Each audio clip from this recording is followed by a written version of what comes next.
SR Bommai versus Union of India. ఇది ఒక landmark judgement.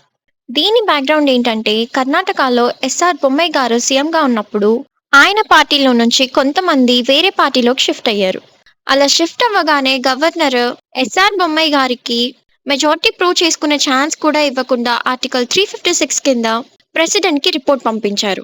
So ఆ రిపోర్ట్ బేసిస్ గా ప్రెసిడెంట్ రూల్ విధించారు కర్ణాటకలో. సో దీన్ని ఎస్ఆర్ బొమ్మాయి గారు సుప్రీంకోర్టులో క్వశ్చన్ చేశారు. అండ్ దీంట్లో మేజర్ జడ్జ్మెంట్స్ ఏంటంటే, ఆర్టికల్ 356 యూసేజ్ ని జ్యుడిషియల్ రివ్యూ చేయొచ్చు అని చెప్పారు. అండ్ ప్రెసిడెంట్ ఏ రీజన్ కింద ప్రెసిడెంట్ రూల్ విధించారో ఆ రీజన్ ని కూడా జ్యుడిషియల్ రివ్యూ చేయొచ్చు అని చెప్పారు.